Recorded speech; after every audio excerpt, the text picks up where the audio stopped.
ప్రమాణ స్వీకారానికి 12వ తారీఖు వాటి రావాల్సిందిగా వేడుకుంటాను.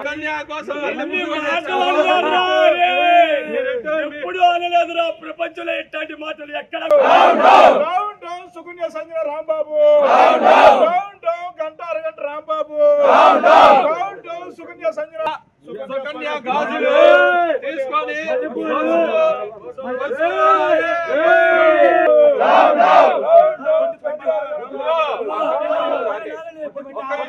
ఇంటి ముందు ఇవాళ మేము చేయాల్సి వచ్చింది, లేకపోతే ఇవాళ ఈ అవసరం కూడా మాకు వచ్చేది కాదు.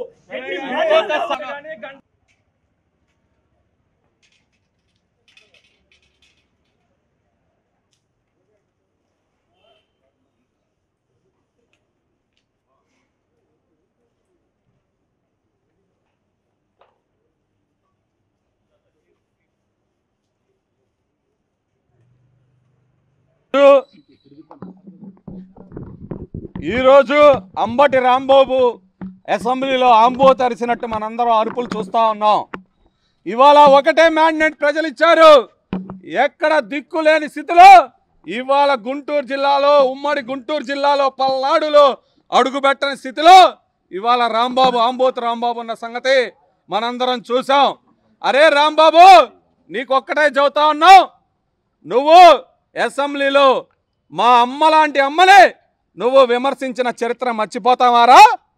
నువ్వు ఆంబోతులాగా, ఒక ఎదవలాగా, ఎదవర్నారులో ఎదవలాగా నిన్ను ప్రజలు పోలవరం, మరి పట్టిసీమ, పులిచింతల చూడమని పంపిస్తే అసెంబ్లీకి నువ్వు చూసింది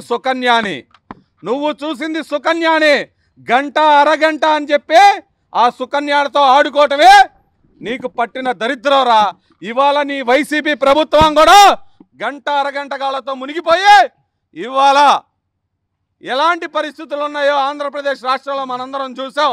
ఒకటే గుర్తుపెట్టుకో రాంబాబు, నువ్వు ఇంకొకసారి గనక మా నాయకుల్ని ఎవరినైనా విమర్శిస్తే నీ పుచ్చ పగలగొట్టి, పళ్ళు రాలగొట్టి నీ ఇంటి ముందు వేస్తామని కూడా ఈ సందర్భంగా హెచ్చరిస్తా ఉన్నాం. అరే అంబటి రాంబాబుగా ఎటకారంగా మాట్లాడి ఒక నవ్వులు చిందిస్తూ నువ్వు జోకర్వో, కమెడియన్వో, మంత్రివో అర్థం కాని పరిస్థితిలో రాష్ట్రం 2.5 సంవత్సరాలు నువ్వు చేసిన తీరు, దానన్నిటికీ మించి ఆంధ్రప్రదేశ్కి అమ్మ లాంటి భువనేశ్వరమ్మ మీద నువ్వు వేసిన నింద, నా కొడక ఇప్పుడు కూడా ప్రతి ఒక్క తెలుగువారి రక్తం నర్రరాన పొంగుతూ ఉంది. గుర్తుపెట్టుకో.